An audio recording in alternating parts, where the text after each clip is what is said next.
여러분 안녕하십니까? 9월 14일 굿모닝 MBN 시작합니다. 먼저 오늘의 주요 뉴스입니다. 정부가 수도권의 사회적 거리두기 2.5단계를 오늘 0시부터 2단계로 완화했습니다. 오후 9시 이후 문을 닫았던 음식점과 커피 전문점, 중소형 학원 등이 정상 영업을 합니다. 정부가 추석 연휴가 시작되는 오는 28일부터 다음 달 11일까지 2주간을 특별 방역 기간으로 정했습니다.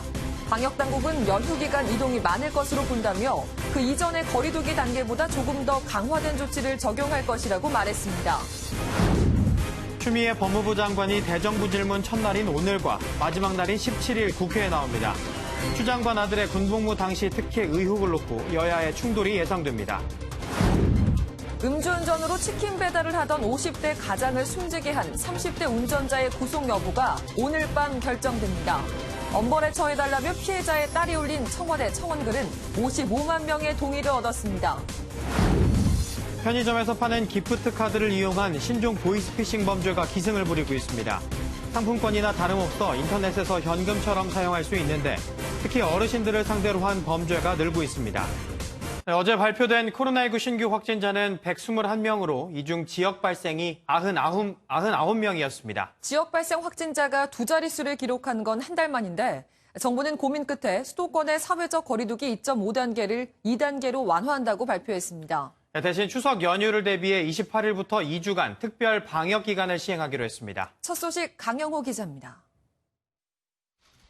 지난 2주간 수도권에 시행됐던 2.5단계 사회적 거리두기가 완화됩니다. 정부는 오늘부터 2주간 2단계 사회적 거리두기를 실시하겠다고 밝혔습니다. 음식점과 제과점은 밤 9시 이후 정상 영업을 할 수 있고 포장 배달만 가능했던 커피 전문점 등은 매장 내 영업이 가능해집니다. 중소형 학원, 헬스장 등은 마스크 착용 등 방역수칙 준수하에 운영이 허용됩니다. 정부는 100명대 신규 확진자 수가 유지되는 상황에서 자영업자와 서민층에 대한 고려가 완화 배경이었다고 설명했습니다. 일각에서 제기되는 추석 연휴 기간의 감염 확산 우려는 특별 방역 기간을 준비해 대응한다는 계획입니다. 9월 28일부터 2주간을 특별 방역 기간으로 설정하고 전국적으로 강력한 방역 강화 조치를 미리 준비하겠습니다. 정부는 추석 연휴 전까지 환자 발생 추이를 지켜본 뒤 연휴 기간 조금 더 강화된 방역 조치를 시행할 계획이라고 밝혔습니다. MBN 뉴스 강영우입니다.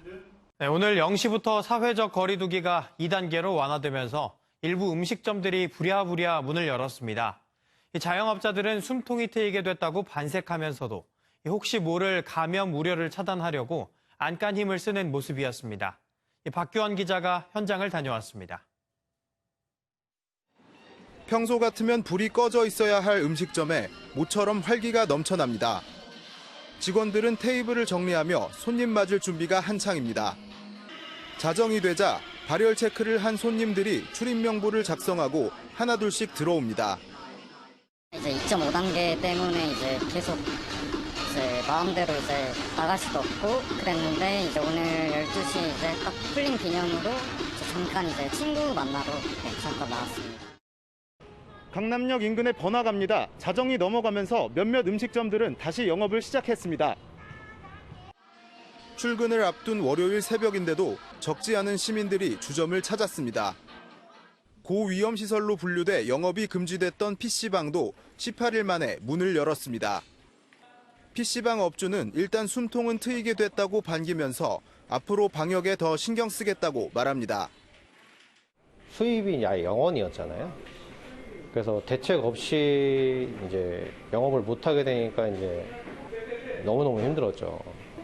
좀 병적으로 치워왔었고, 그리고 환기나, 그리고 이제 뭐 청소나 이런 것들 위주로 일하는 친구들이나 저도 마찬가지고. 이번 2단계 조정이 소상공인과 자영업자의 어려움을 고려해 결정된 만큼 그 어느 때보다 철저한 방역수칙 준수가 필요한 시점입니다. MBN 뉴스 박규원입니다. 수도권 거리두기가 오늘부터 2단계로 하향 조정됐다는 기사 앞서 전해드렸는데요. 그 배경은 뭔지 또 어떤 점들이 달라지는지 길기범 기자와 더 자세한 내용 짚어보겠습니다. 안녕하세요. 네, 길 기자, 2주일 만에 이 거리두기 단계가 다시 2단계로 조정이 됐습니다. 이 방역 당국이 사실 애초에 100명 미만을 목표로 했던 거 아니냐 이런 이야기가 있습니다. 네, 애초 2.5단계 발표를 하면서 내걸었던 목표, 말씀하신 대로 1일 확진자 수 100명 미만이었습니다. 그래서 어제 오전까지만 해도 목표 미달이기 때문에 재연장도 가능하지 않겠냐, 또는 2.5단계에서 음식점, 카페에 대한 강화 조치만 풀어주는 이른바 2.25단계 얘기까지 나왔는데요. 예. 결국 자영업자들의 피해를 외면할 수 없었던 것으로 보입니다. 또 전문가들의 의견도 중요했는데요. 현재 이런 식으로 거리두기를 유지하는 게 효율성이 떨어진다는 의견이 있었던 것으로 보입니다. 정부 발표 들어보시죠. 생활방역위원회 자문에서도 지나친 희생은 완화하고 위험도가 커지는 시설에 대한 정밀 방역에 집중해야 한다는 의견이 대다수였습니다. 네, 어쨌든 2.25단계가 아니라 이 확실한 2단계로 내려온 거잖아요, 다시. 네, 그러면 이 카페에 가서 음료수를 마신다든지 음식점이 오후 9시 이후에 영업을 한다든지 이런 것들은 다 원래대로 돌아온 거죠? 네, 이제 궁금하신 부분 하나씩 정리하자면 일단 수도권 음식점, 프랜차이즈 카페가 다시 정상 영업이 가능해집니다. 식당의 경우 오후 9시 이후 영업이 가능해지고 인센티브를 제공하는 방식으로 테이블 내 칸막이 설치를 권고합니다. 칸막이를 설치한 식당의 경우 방역 수칙을 잘 지킨 곳으로 홍보해주는 식이 될 듯합니다. 프랜차이즈 카페, 제과점 등 모두 매장 내 영업 제한은 풀리지만 한 칸 띄어앉기를 통해 이용 인원을 조절해야 하고요. 학원, 실내 체육시설 등도 다시 문을 열게 됩니다. 예. 앞서 고위험 시설로 추가 지정됐던 PC방의 경우 고위험 시설 목록에서 다시 빠집니다. 다만 미성년자 출입이 금지되고 음식 섭취가 불가해집니다. 문제가 되고 있는 예식장의 경우 사실 2단계 하향 조정이 돼도 크게 달라지는 건 없습니다. 여전히 실내 50인 이상, 실외 100인 이상 모임은 안 되기 때문에 신혼부부들의 고충은 여전할 것으로 보입니다. 수도권 교회 역시 지자체 행정명령에 따르는 것이기 때문에 단계 하향과 관계없이 계속 비대면 예배가 원칙입니다. 예. 다만 정부와 교계 협의체를 통해 앞으로 구체적인 방안을 논의하기로 했습니다. 네. 그리고 음식점 이 영업 시간을 제한을 하다 보니까 사실 이 한강공원에 사람들이 많이 몰리지 않았습니까? 이 한강공원 출입 통제는 어떻게 됩니까? 네, 한강공원 통제의 경우 역시 서울시 조치이기 때문에 지자체 결정에 따르게 되는데요. 사람들이 몰리는 현상이 해소되지 않는 이상 취식 금지, 일부 공원 출입 금지는 계속 유지될 것으로 전망됩니다. 예. 오늘 오전 중 서울시 최종 결정이 있을 것으로 전해졌습니다. 예. 네, 일단 정부 발표를 보면요. 2주 동안은 이렇게 하고 또 추석 연휴를 앞두고 다시 2주 동안 이 특별 방역 기간을 설정한다 이렇게 이야기를 했는데 그럼 이때는 단계가 다시 2.5단계로 돌아가는 겁니까? 아직 정확한 답변은 나오지 않았습니다. 예. 2단계보다 조금 더 강화된 수준이 될 것이라는 게 현재까지 이제 공개된 내용이고요. 예. 구체적으로 어떤 내용이 담길지는 연휴 전주, 그러니까 다음 주쯤 결정하겠다는 방침입니다. 네. 이 연휴 기간이 사실 걱정이 되는 게요. 지금까지의 사례들을 보면 이 코로나19 확산세가 커진 시기에 연휴가 끼어 있는 경우가 많았습니다. 그렇다면 어떤 조치들이 시행이 가능할까요? 말씀하신 대로 지금까지 코로나19가 다시 확산한 시기에는 연휴가 항상 끼어 있었습니다. 예. 이태원 클럽발 감염이 시작된 시기에는 5월 4일 임시 공휴일이 있었고 이번에도 광복절 연휴가 있었습니다. 예. 연휴 기간 사회 전체적으로 외출이 늘면서 결국 재확산이 시작됐다고 볼 수 있는데요. 이 때문에 정부도 추석 연휴 기간인 오는 28일부터 2주간을 하반기 방역 최대 고비로 보고 이동 자제를 거듭 촉구하고 있습니다. 휴양지로 많은 분들이 몰리게 되면 방역 강화 취지가 무색해질 뿐만 아니라 방역에 적극 협조해주고 계신 대다수 국민들께 허탈감을 드릴 것입니다. 또 시민들의 이동권을 강제로 뺏을 수는 없지만 이에 상응하는 이동 통제 효과를 낼 수 있는 조치를 고민 중인 것으로 알려졌습니다. 예. 특별 방역 기간에는 사람들이 많이 모이는 다중 이용 시설에 대한 방역 강화가 이뤄질 것으로 보입니다. 젊은 층이 몰리는 클럽, 유흥주점 등은 이태원 사례가 있었던 만큼 영업 제한까지도 들어갈 수 있지 않을까 예상되고 있습니다. 네. 올 겨울쯤 시작된 코로나19 이렇게 바람이 선선해질 때까지 끝이 나지 않네요. 모쪼록 치료제가 빨리 개발이 돼서 그저 정상적인 생활로만 돌아갈 수 있길 바라봅니다. 지금까지 길기범 기자였습니다. 고맙습니다. 더불어민주당과 정부, 청와대가 총리 공관에서 고위 당정청 회의를 열었습니다. 앞서 이낙연 대표는 비공개 최고위원 간담회를 열었는데 통신비 2만 원 지원 논의는 없었던 것으로 전해졌습니다. 권영범 기자입니다. 이낙연 더불어민주당 대표와 정세균 국무총리 등이 참석한 가운데 어제 총리 공관에서 고위 당정청 회의가 열렸습니다. 국회 대정부 질문과 4차 추경안 처리, 추미애 법무부 장관 아들 의혹에 대한 논의가 이뤄진 것으로 알려졌습니다. 관심은 야당은 물론 여권 내부에서도 반발이 계속되는 전국민 통신비 2만 원 지원을 강행할지 여부입니다. 이 대표는 앞서 비공개 최고위원 간담회를 열고 코로나19 방역 대책과 정기국회 추진 과제 등을 논의했습니다. 통신비 문제와 추 장관 아들 의혹에 대해선 일절 논의가 없었던 것으로 전해졌습니다. 통신비 관련은 이미 당정 간에 합의해서 결론이 났지 않습니까? 이미 국회로 넘어와 있습니다. 간담회에서 논의할 사항이 아니죠. 여권에선 이재명 경기지사가 승수 효과가 없다고 평가했고 김경수 경남지사도 와이파이망 확대 사업에 투자하자고 제안했습니다. 1조 가까운 돈을 또 직접 통전사에 주겠다는 건데 진짜로 이렇게 재정이 어려운 상태에서 진짜 정신 가지고 한 일인지 아니죠. 추석 전 지원금 지급을 위해 오는 18일 본회의 통과를 노리는 정부 여당이 야당의 비판을 어느 정도 받아들일지 관심이 집중됩니다. MBN 뉴스 권용범입니다. 문재인 대통령이 얼마 전 충북 청주의 질병관리본부를 찾아 정은경 초대 질병관리청장에게 임명장을 수여했죠. 그러자 일각에선 보여주기를 위한 쇼 아니냐는 비판이 나왔는데요. 탁현민 의전 비서관은 권위를 버려야 감동이 된다는 취지로 반박했습니다. 최중락 기자입니다. 지난 11일 문재인 대통령은 임명장을 들고 정은경 초대 질병관리청장을 직접 찾아갔습니다. 이를 두고 청와대 밖에서 이뤄진 초유의 현장 임명장 수여식이라는 평가가 나왔습니다. 우리 질본 여러분들과 함께 초대 청장의 임명장 수여식을 하는 것이 더욱 뜻깊은 일이라고 생각을 했습니다. 우리 정은경 본부장님의 희망도 그러했습니다. 하지만 일각에서는 보여주기 위한 쇼라는 비판도 제기됐습니다.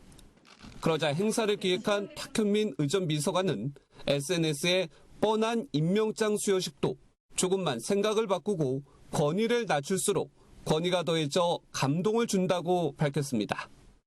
이어 누군가를 돋보이게 하기 위한 행사가 아니라 행사가 누군가를 돋보이게 만든다며 쇼가 아니라고 변명할 필요가 없다고 말했습니다. 이는 직원과 함께 청와대보다는 일하는 공간에서 임명장 수여식을 받았던 정은경 청장의 뜻을 다시 한번 부각시키고 보여주기라는 지적에 대한 반박으로 해석됩니다. MBN 뉴스 최중락입니다.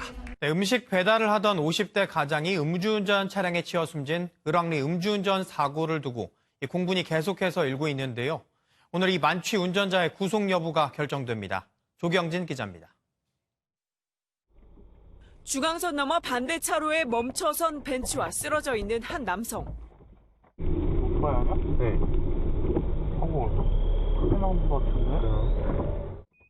어렵게 치킨집을 운영하며 식사도 거른 채 직접 배달에 나섰던 50대 가장은 병원에 옮겨졌지만 끝내 숨졌습니다.